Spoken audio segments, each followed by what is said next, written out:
বিলাতৰ পৰা আহিছে আৰু তাহাঁতৰ নেতাটো বিলাতী, একদম বিলাতী নেতা, সিহঁতৰ নেতাজনো বিলাতী আৰু কেণ্ডিডেটটো বিলাতী, হয় নহয়? আমাৰ যে বিলাত ফেৰত বুলি কয় তেনেকুৱা বিলাতী মানুহ। আগৰ নেতাটোৰ ঘৈণীয়েকটো পাকিস্তানৰ এজেণ্ট, পাকিস্তানৰ চোৰাংচোৱাগিৰি কৰে, পাকিস্তানৰ চোৰাংচোৱা। গতিকে আমি হাজৰ মানুহ স্বাভিমানী মানুহ, লাভদিয়াৰ মানুহটো আৰু বেছি স্বাভিমানী, হয় নে নহয়? গতিকে পাকিস্তানৰ এজেণ্টক আমি ভোট নিদিওঁ, দিম নেকি? ই যোনে নহওক পাকিস্তানৰ এজেণ্টৰ লগত আমাৰ কোনো মিলা মিছা নাই আৰু আমি তেওঁক যোগ্য প্ৰত্যুত্তৰ দি পঠাম এইবাৰ। আৰু যিটো বিলাতী নেতা, এই বিলাতী নেতাটোৰ লাইনিং দিবলৈ যেতিয়া ঘৰত বহে তেতিয়া 4জন মানুহ হয়, গিৰিয়েক ঘৈণীয়েক আৰু ল'ৰা ছোৱালীকেইটা, তাৰে 3টাই বিদেশী, ঘৈণীয়েকটো ইংলেণ্ডৰ, ল'ৰা ছোৱালীকেইটা জন্মতে ভাৰতীয় আছিল, তাকো ব্ৰিটিছ বনাই পেলালে। গতিকে ঘৰত 3টা ব্ৰিটিছ হৈ থাকে, স্বাধীনতাৰ আগত দৰে ব্ৰিটিছৰ তলত থাকে, আৰু সি মাইনৰিটি হৈ থাকে, ভাৰতীয়তা বহি থাকে। আৰু তাৰ লগে লগে সেই 3টা খ্ৰীষ্টান হৈ থাকে আৰু সি হিন্দু এটা বহি থাকে। গতিকে সি ঘৰতে মাইনৰিটি, বৰ কষ্ট আছে ল'ৰাটো বেচেৰাটো।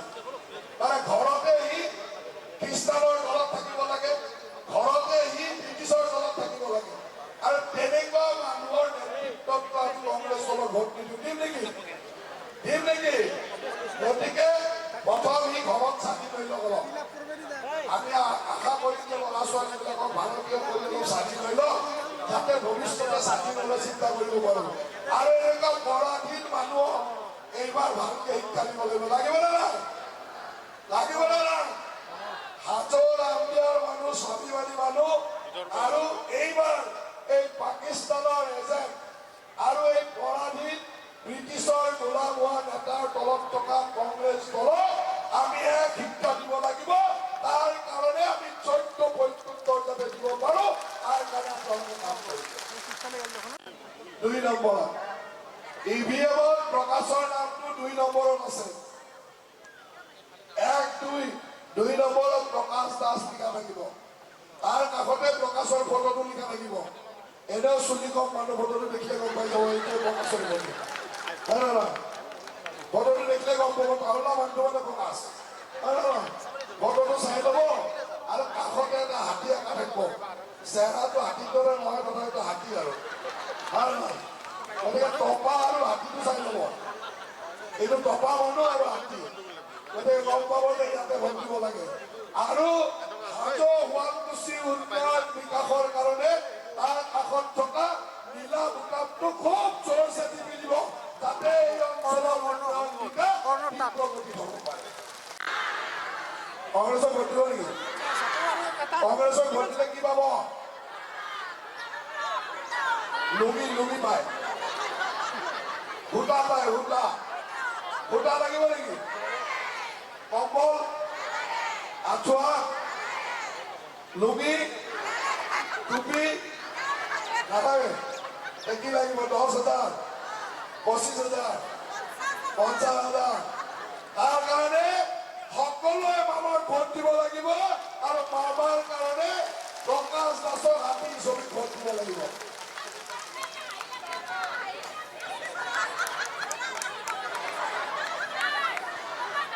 এতিয়া লুঙি দাঢ়ি মানে লুঙি টুপি চুপি নালাগে নহয়, আকৌ কম্বলো নালাগে, চব আমাকে ভোট দিব। এতিয়া ঘূৰি আছে, কেনেকে ঘূৰি আছে? আমি কোনে লৈ ঘূৰিছে? কংগ্ৰেছটো যে মাজে মাজে ঘূৰি থাকে। এতিয়া এইখিনি দায়িত্বটো হ'ল যে এইবিলাক আৰু কম্বল, আঁঠুৱা এইবিলাকক বিদায় দিব লাগে, লাগে নে নাই? এইবাৰ ভালকে বিদায় দিব লাগিব। এইবাৰ হাজো শুৱালকুছিৰ এই ৰামদিয়া অঞ্চলত যাতে 100% কংগ্ৰেছক বিদায় দি দিয়ে, তাৰ কাৰণে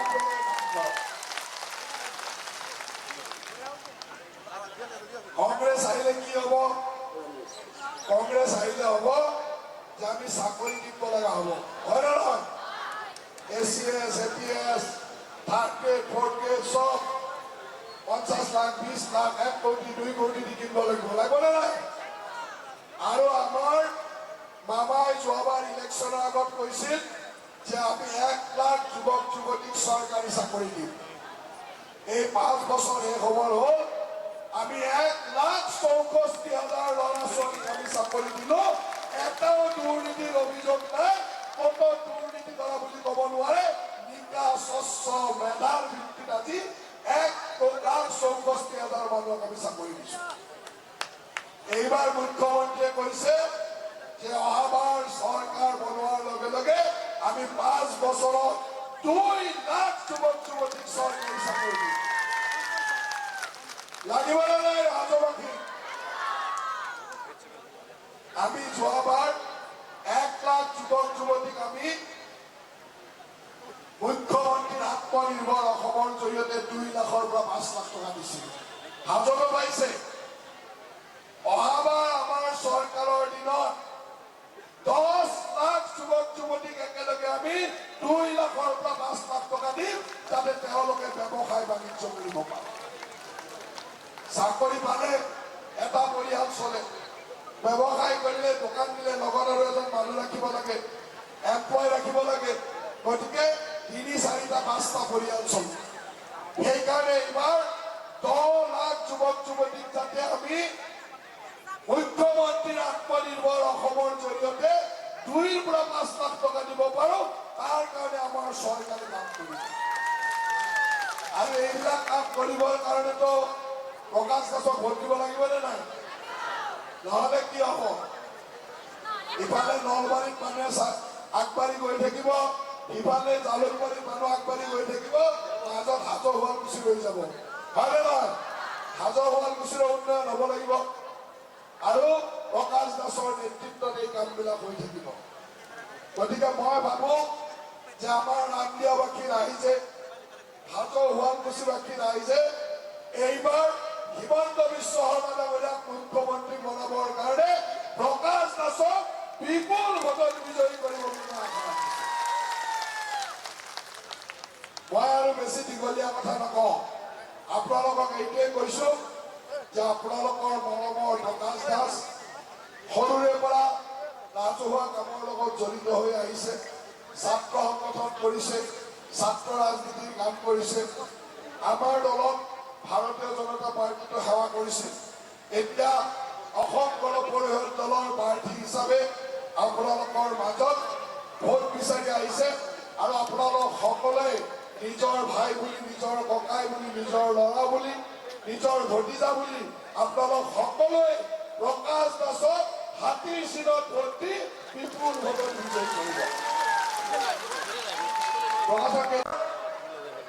মোবাইলগুলো নিকিনিলে খানা চানা খাওঁতে খৰচ হৈ গ'ল নেকি নাই হোৱা আপোনাৰ 25,000 লাগিব 25,000 কাক কাক লাগিব এবাৰ হাত ডাঙৰ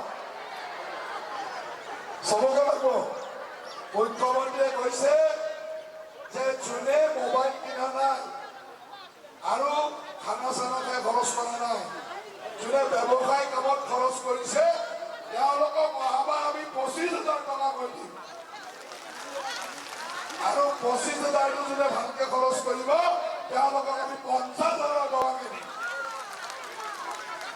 আৰু মহিলা উদ্যোগীৰ যোনে 10,000 টকা ৰৈ গ'ল তেওঁলোককো দিব লাগিব নে নাই লাগিব নে নাই গতিকে সেইখিনিকো আমি দিব লাগিব বিকাশ আৰু উন্নয়নৰ লগে লগে আমি সদায় বিচাৰো জাতিটোৰ সুৰক্ষা জাতিৰ সুৰক্ষাৰ কাৰণে আমি কাম কৰিব লাগিব খিলঞ্জীয়া মানুহৰ কাৰণে আমি কাম কৰিব লাগিব প্ৰতিটো খিলঞ্জীয়া মানুহ সি যি ধৰ্মৰে নহওক কিয় যি সম্প্ৰদায়ে নহওক কিয় যি বৰ্ণৰে নহওক কিয় প্ৰত্যেকজন অসমৰ খিলঞ্জীয়া ভূমিপুত্ৰক সুৰক্ষা দিয়াটো আমাৰ চৰকাৰৰ দায়িত্ব আৰু সেই দায়িত্ব আমি চৰকাৰে পালন কৰিবৰ কাৰণে আপোনালোকে আশীৰ্বাদ যাতে আমাক আগ্ৰাসনকাৰীয়ে শেষ কৰিব নোৱাৰে তাৰ কাৰণে আমি সমানে কাম কৰিব লাগিব আৰু সেইকাৰণে হাজৰ শুৱালকুছিৰ এই ৰামদিয়াবাসী ৰাইজে নিশ্চয়কৈ মুখ্যমন্ত্ৰী হিমন্ত বিশ্ব শৰ্মাক আশীৰ্বাদ দিব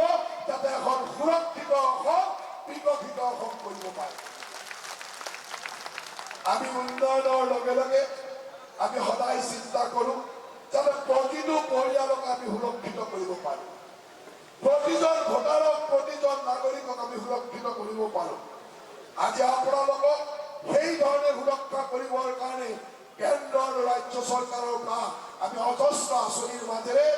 ৰাইজক সহায় কৰাৰ চেষ্টা কৰিছো। আপোনালোকৰ মাজত কাৰ কাৰ ৰেচন কাৰ্ড আছে এবাৰ হাত দাওকচোন চাওক। চবৰে আছে, এইবাৰে চাওক তো চবৰে ৰেচন কাৰ্ড আছে। ৰেচন কাৰ্ড থকা মানে আপোনালোক সকলোৰে আয়ুষ্মান ভাৰত বা আয়ুষ্মান অসমো আছে। আৰু ৰেচন কাৰ্ড থাকিলে আমি মাহত 5 কেজিকৈ চাউল প্ৰতিজন মানুহৰ বিপৰীতে পাওঁ। পাই আছে নে নাই? পাই থাকে নে নাই? দোকানীয়ে কমকে দিয়ে নেকি? পুৰা 5 কেজি দিয়ে, 5 কেজিকে দি আছে। তো ৰেচন কাৰ্ড থাকিলে কিবা বেমাৰ আজাৰ হলে কাৰো বেমাৰ আজাৰ নহওক, কিন্তু হলে হস্পিটেলত গলে 5 লাখ টকালৈকে পৰিয়ালটোৱে ফ্ৰী ট্ৰিটমেণ্ট কৰিব পাৰে। পাৰে নে নাই? আয়ুষ্মান ভাৰত আয়ুষ্মান অসমৰ কাৰ্ডেৰে পাৰে নে নাই? আৰু দালি চেনি আৰু নিমখ কিমান পইচাত পায়? কিমান টকাত পায়? 100 টকা প্ৰত্যেক মাহে কিনি আছে। আৰু কিবা লাগিব নেকি? 100 টকাত লাগিব নে ফ্ৰী লাগে? 50 টকামান ল'লে হ'ব নেকি? নালাগে, ফ্ৰী লাগে। দালি চেনি নিমখ ফ্ৰী লাগে। আৰু মিঠাতেল লাগে। আৰু কিবা লাগে নেকি? আচাৰ, আটা, আচাৰো লাগে নেকি? আটা আৰু চাহপাত। তো এইবাৰ এটা কাম কৰো, হিমন্ত বিশ্ব শৰ্মাক আপোনালোকে মুখ্যমন্ত্ৰী বনাই দিয়ক। দালি চেনি নিমখ আৰু মিঠাতেল ফ্ৰী। ভাল লগা নাই নেকি? হাত চাপৰি বনাইছে। আৰু কিবা ফ্ৰী লাগিছে নেকি? বাকী আচাৰ তাচাৰ পিছত দিম। আচাৰ, আমুল তাজা, গাখীৰ, আটা এইবোৰ পিছত দিম। এতিয়া অন্তত দালি চেনি নিমখ আৰু মিঠাতেল এই 4টা ফ্ৰী দিলে হ'ব নে নাই? হ'ব। এই নিজৰ কাৰণে এটা দৌৰছে হাত চাপৰিব লাগে। অৰুণোদয় কোনে কোনে পায়? গোটাবলী পায়। মই শুনি আছিলো হাজত অলপ কম পায়। হাজত অলপ কমকে পাইছে। ঠিক আছে, যদি কমকে পাইছে সেইখিনি বঢ়াই দিব লাগিব। এই 9,000 সোমাইছে নে নাই? সোমাইছে, চবৰে সোমাই গল। এতিয়া যিসকলে পোৱা নাই, যোৱাবাৰ এটা দিগদাৰ হৈছিলে। দিগদাৰটো হ'ল যে এখন ৰেচন কাৰ্ডত এটাই পায়, হয় নহয়? শাহুৱে কামালে বোৱাৰীয়েকে নাপায়, ঘৰতে কাজিয়া লাগি যায়। লাগে নে নাই? শাহুৱে কামালে বোৱাৰীয়েকে নাপালে বোৱাৰীয়েকে শাহুৱেকক গালিয়ে পাৰে নে কি কৰে? কাজিয়া লাগি যায়। দুটা বলি থাকিলে এটাই পায় এটাই নাপায়, হয় নে নহয়? সৰুটোই পালে ডাঙৰটোই নাপায়, বহুত গণ্ডগোল। এইবাৰ এটা কাম কৰিব লাগিব, প্ৰকাশে এই কামটো কৰিব। ইলেকশ্যন জিকাৰ পিছতে যিমান ৰেচন কাৰ্ড আছে 2 ভাগ কৰি দিব লাগিব। হয় নে নহয়? হাৱাগড় এখন বৈনাগড় এখন, এটা জাগৰ এখন এটা জাগৰ এখন, 2খন কৰি দিব লাগিব। লাগিব নে নাই? এতিয়া চবকে দিব পৰা যাব, যাবনে নাই? গতিকে আমাৰ প্ৰকাশে জিকি উঠিয়ে ৰেচন কাৰ্ডবিলাক 2 ভাগ কৰা কামটো কৰি দিব। হ'ব। আৰু আমি মুখ্যমন্ত্ৰী ডাঙৰীয়াই কৈছে যে এইবাৰ 40 লাখ মহিলাক আমি অৰুণোদয় দিছো। অহাবাৰ আমি 15 লাখ আৰু বেছিকে দিম, 55 লাখ পৰিয়ালক আমি অৰুণোদয় দিম। এইবাৰ যিবিলাকৰ ৰৈ গল, হাৱাকে বৈলাকে যাকে চবে পাই যাব, চিন্তা নাই। হয় নে নহয়? 1250 লাগিব, অলপ বেছি লাগিব। 500 মান হলে হৈ যাব। হৈ যাব। কিমান লাগিব? 3,000। 3,000। মুখ্যমন্ত্ৰীয়ে কৈছে যে লাহে লাহে বঢ়াই 3,000 মান কৰি দিব লাগিব। ভাল হ'বনে? ভাল হ'বনে নাই? তো নিজৰ কাৰণে তাতে হাত চাপৰি মানুহ মুখ্যমন্ত্ৰী 55 লাখ মানুহ আৰু 3,000কে 10,000 কোনে পাইছিলে? ভোটৰ পইচা চবে শুনিছে, তাকে পাইছে মোটামুটি। 10 নাই 19,000 হয় না এরা 10,000 পায় মোবাইল করে কিনলে একবার হাঁটা ওষুধ মোবাইল কিনা নাই এই হাতত যে মহিলাবিলাকে এবার রিল বনাই থাকে কেনেকে বনায় মোবাইল দিয়ে কেনেকে বনায় নাকি রিল করে বনায় রিল করে বনায় উন্নয়ন হাঁটা ওষুধ ইন্ধন আমার চাই না আপোনালোকে জানে যে আমাৰ মাননীয় মুখ্যমন্ত্ৰী ডাঙৰীয়াৰ নেতৃত্বত আজি অসমৰ উন্নয়ন আৰু বিকাশৰ এক মহাযজ্ঞ আৰম্ভ হৈছে অসমৰ মানুহে যিবিলাক কথা উন্নয়নৰ কথা ভবাও নাছিল তেনেকুৱা ধৰণৰ উন্নয়ন যোৱা 5 বছৰত আমি দেখিছোঁ অসমত এনেকুৱা দিন আছিল যে ব্ৰহ্মপুত্ৰৰ ওপৰত এখন দলং কৰিবৰ কাৰণে 10 বছৰ 11 বছৰ আন্দোলন কৰিব লাগিছিল ভাৰতবৰ্ষ স্বাধীন হৈছিল 1947 চনত শৰাইঘাটৰ ওপৰত দলং হ'বৰ কাৰণে 11 বছৰ লাগিছিল 1958 চনত প্ৰথম দলং হৈছিল এই আছিল কংগ্ৰেছৰ শাসন আৰু আমাৰ মুখ্যমন্ত্ৰী ডাঙৰীয়াই নেতৃত্ব লোৱাৰ পিছত ইখনৰ পিছত ইখন দলং আজি হোৱা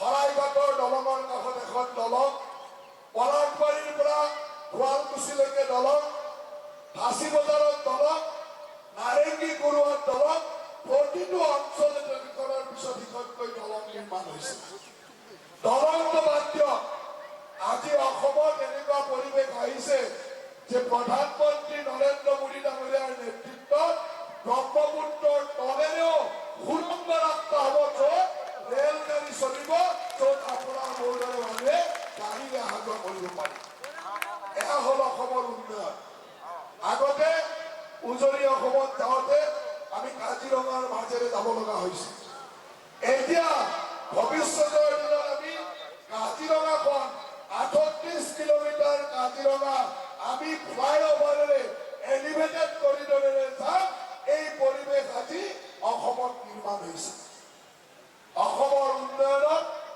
আজি ৰিজাৰ্ভ বেংক অফ ইণ্ডিয়াই ক'বলৈ বাধ্য হৈছে যে ভাৰতবৰ্ষৰ ভিতৰত দ্ৰুততম বিকশিত ৰাজ্য হৈছে অসম হিমন্ত বিশ্ব শৰ্মা ডাঙৰীয়াৰ নেতৃত্বত কৰ্ণাটক গুজৰাট মহাৰাষ্ট্ৰ তামিলনাডুৰ দৰে ইমান ধনী ৰাজ্য আছে তথাপিতো সেইবিলাকক চেৰ পেলাই আজি অসম ভাৰতবৰ্ষৰ ভিতৰত দ্ৰুততম বিকশিত ৰাজ্য কাৰ কাৰণে হিমন্ত বিশ্ব শৰ্মা ডাঙৰীয়াৰ নেতৃত্বৰ কাৰণে প্ৰধানমন্ত্ৰী নৰেন্দ্ৰ মোদী ডাঙৰীয়াৰ আশীৰ্বাদৰ কাৰণে আজি সেই বিকাশ সেই উন্নয়ন আমি ধৰি ৰাখিব লাগিব সেই বিকাশ উন্নয়নৰ পৰশ এই হাজো শুৱালকুছিত কৰিব লাগিব সকলো অঞ্চলতে আহিব লাগিব তাৰ কাৰণে আমি মুখ্যমন্ত্ৰী ডাঙৰীয়াক শক্তিশালী কৰিব লাগিব আৰু মুখ্যমন্ত্ৰী ডাঙৰীয়াক শক্তিশালী কৰিবৰ কাৰণে প্ৰকাশ দাস ডাঙৰীয়াক আপোনালোকে হাতীৰ চিনত ভোট দি বিপুল ভোটত বিজয়ী কৰিব লাগিব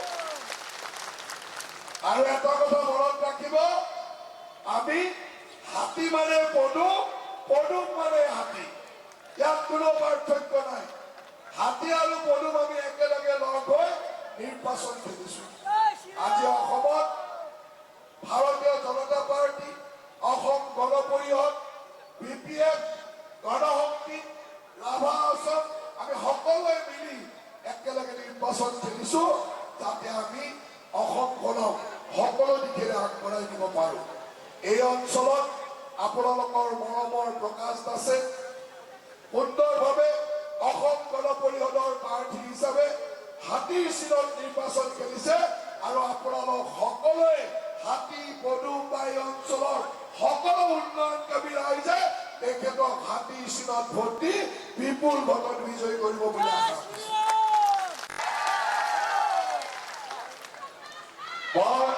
কৰিছো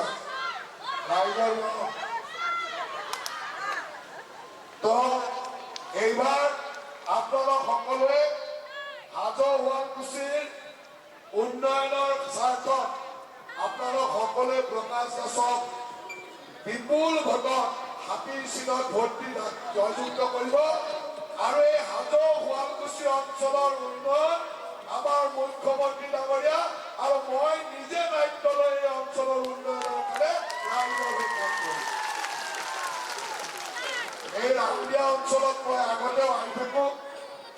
ভূমিটোতো আহি গৈছো মই আগতে গতিকে ৰাইজৰ মৰম ৰামদিয়াবাসীৰ মৰম হাজোবাসীৰ মৰম সদায় পাই আহিছো আৰু এই অঞ্চলৰ ৰাইজৰ কাৰণে আমাৰ কৰণীয় বহুত আছে আৰু আমি সকলোৱে মুখ্যমন্ত্ৰী ডাঙৰীয়াকে আদি কৰি আমি সকলোৱে প্ৰকাশ দাসৰ জৰিয়তে যাতে আপোনালোকৰ সকলোৰে সেৱা কৰিব পাৰো এই অঞ্চলৰ উন্নয়ন কৰিব পাৰো তাৰ কাৰণে আপোনালোকে আশীৰ্বাদ কৰিব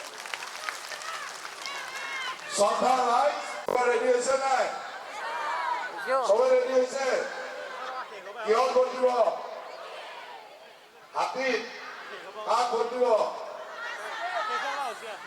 প্ৰকাশ দাস কাক দিব হাতীত এনে চলিটো দেখাত ভাল না বেয়া দেখাত ভাল চলি নাই অলপ টপা চলি নহলে দেখাত বেয়া নহয় ন সবে দেখিলে ভণ্টি লাগে না নাই ভণ্টি লাগে মোৰ লগত একেলগে কওঁ ভাৰত মাতা কি জয় অসম এটা প্ৰকাশ দাসক ভোট দিব লাগিব 9 তাৰিখে সবে ৰেডি মুখ্যমন্ত্ৰী কৈ গৈছে নাই সিদিনাখন তো মই আজি আমাৰ মাজত মনোজ দা আছে ভাতৃপ্ৰতিম দিলীপ আছে এজিপি আৰু বিজেপি দলৰ বহুকেইজন নেতা আমাৰ মাজত আছে আপোনালোক সকলোৰে আগত আমি আহিছো যে আমাৰ নিজৰ ভাতৃ প্ৰকাশ দাস আপোনালোকৰ মৰমত এই অঞ্চলত ছাত্ৰ ৰাজনীতিৰ পৰা সুন্দৰভাৱে ৰাইজৰ লগত থাকি ৰাইজক সেৱা কৰাৰ মানসেৰে ওলাই আহিছে আৰু মোৰ বিশ্বাস আছে যে প্ৰকাশ দাসে এই অঞ্চলৰ উন্নয়নৰ কাৰণে আপোনালোকক সকলোকে সহযোগ কৰাৰ কাৰণে এজন নতুন প্ৰজন্মৰ যোগ্য প্ৰাৰ্থী আপোনালোক সকলোৱে প্ৰকাশ দাসক বিপুল ভোটত বিজয়ী কৰিব বুলি আশা ৰাখিছো এটা দীঘলীয়া হাত চাপৰে প্ৰকাশ দাসক